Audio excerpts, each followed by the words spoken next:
sake bankaɗo wata almundahana wadda za a iya cewa tsohuwar gwamnati ko kuma gwamnatin jihar Kano wato mai barin gado ta ƙara tafkawa, inda aka sayar da wasu manya-manyan filaye da kuma wasu kamfanoni ga ɗan gwamna.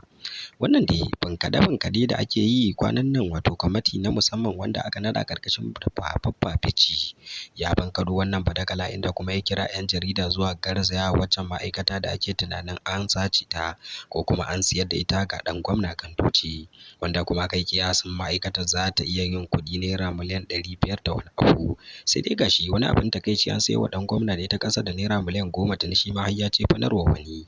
Wannan dai al'amari na ci gaba da ciwa Kanawa tuwo a ƙwarya ta yadda ake wato samun almundahana da kuma badakalar sai da filaye a daidai lokacin da gwamnati ke shirin hand over.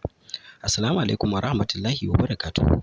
Yan uwa, barkamu da warhaka, sannunmu da sake saduwa da ku ta cikin wani sabon bidiyo a wannan channel ta mai albarka. Yau za mu tattauna ne dangane da wani al'amari da ya faru a yau dinnan, inda Dr. Baffa Bichi ya kira taron 'yan jarida domin dai nuna musu wata babban ma'aikata da ake zargin an sayarwa ɗan gidan gwamna Abdullahi Umar Ganduje ko kuma an mallaka masa akan kuɗin da ba su gaza naira miliyan 10 ba. Ma'aikatar da aƙalla ba kasara ba za ta iya kuɗi darajar ta kai naira miliyan 500 ake zargin an sayarwa da ɗan gwamnan ne, kuma shi ma tuni dai ake zargin ma ya cefanarwa da wani. Kuma tuni dai wato wannan kwamiti ya yi ƙoƙarin dawo da waccan ma'aikata, inda ya kafa sabon signboard cewa gargaɗi ne ya kamata mutane su ankare kuma su guji sayan kayayyaki a hannun gwamnati mai barin gado.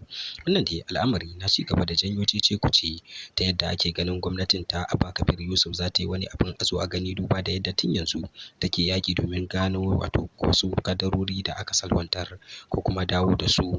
Sai dai abin ya ƙara rincaɓewa a daidai lokacin da gwamnati ke shirin barin gado. Ana ci gaba da samun rahotannin salwantar da wasu kadarori da kuma dukiyoyin al'umma.